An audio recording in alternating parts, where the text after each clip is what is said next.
The Dying Child by John Clare, 1793 to 1864. He could not die when trees were green, for he loved the time too well. His little hands, when flowers were seen, were held for the bluebell as he was carried o'er the green. His eyes glanced at the white-nosed bee. He knew those children of the spring. When he was well and on the lea, he held one in his hands to sing, which filled his heart with glee.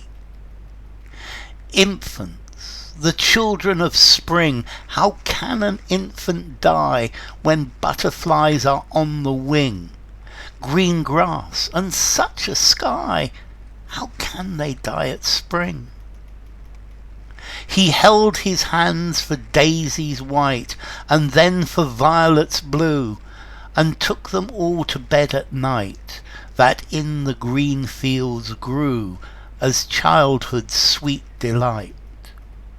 And then he shut his little eyes, and flowers would notice not.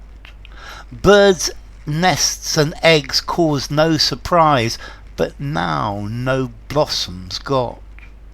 They met with plaintive sighs. When the winter came, and blasts did sigh, and bare were plain and tree, as he for ease in bed did lie, his soul seemed with the free. He died so quietly. Okay, this is a poem by John Clare. John Clare was one of the Romantic poets. He was a farm labourer. His father was a farm labourer, and he came from near Peterborough. He had a minimal education, and he's known as somebody who writes powerfully about nature, about rural childhood. And this poem is about death. It's about the death of a child, and it's about the power of nature to keep this child alive, that this child didn't want to die during the spring because nature was so beautiful, and the beauty of nature.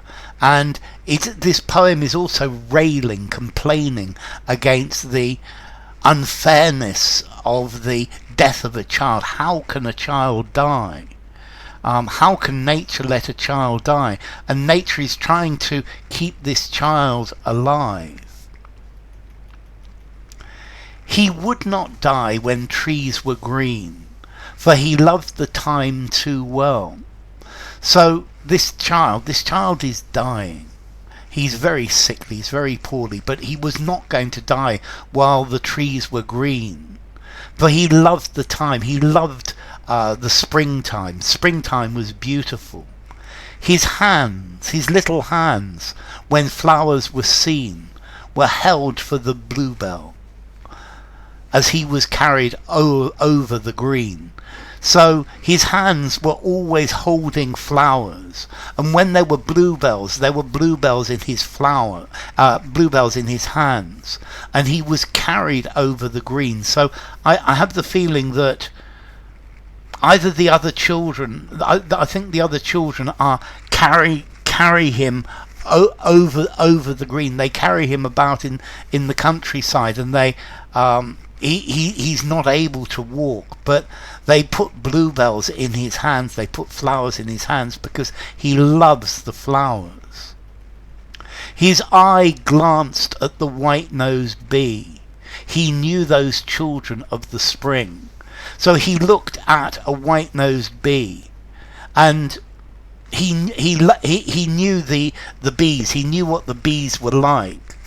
When he was well and on the lea, he held one in his hands to sing, which filled his heart with glee. So when he was well, when he was strong, when he was happy, when he was out in the fields, there was a time when he had held a bee in his hands to listen to it bzz, bzz, bzz, bzz, and this filled his heart with happiness. And this is talking about the beauty of spring, but he's losing his will to live. He glances at a bee, but earlier he would have probably captured it when he was well and listened to it singing in his hands. Infants, the children of the spring, how can an infant die when butterflies are on the wing? Green grass and such a sky, how can they die at spring?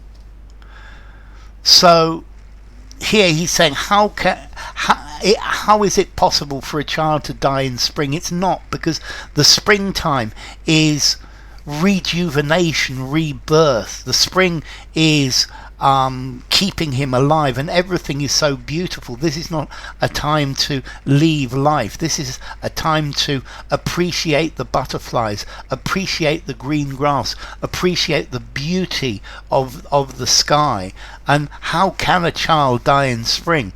But I think there's also this undertone. How can children die? How can nature let children die anyway? He held his hands for daisies white, and then for violets blue. So he always had flowers in his hands. He loved the flowers, he loved nature, and he had white daisies in his hands, then he had blue violets in his hands, and took them all to bed at night, that in the green fields grew, as childhood's sweet delight. And he always took the flowers to bed with him, all of these beautiful flowers that grew in the green fields. And these flowers are a delight for all children. They're a delight for everybody. They're a beauty. And then he shut his little eyes, and flowers would notice not. Birds' nest and eggs caused no surprise. He now no blossoms got.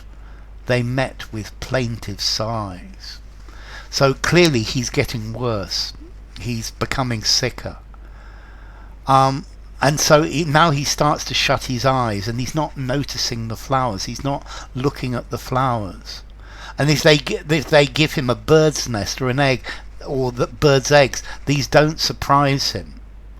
And now they don't give, now when they give him blossoms, he just sighs. And he's losing hope, he's losing energy, he's dying, he's going. And this is clearly very sad. When winter came and blasts did sigh, and bare were plain and tree, as he for ease in bed did lie, his soul seemed with the free. He died so quietly.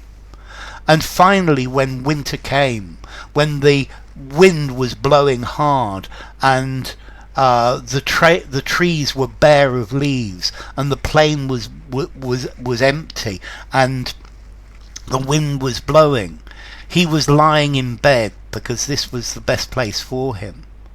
And then his soul left, and his soul became free, and he died quietly. So when the winter came, the winter took him, because there wasn't the power of spring to keep him alive, to maintain his vital energy. So this is a poem about death, about the unfairness of the death of a child, about the beauty of spring, about the energy of spring to make us happy, and about the beauty of nature.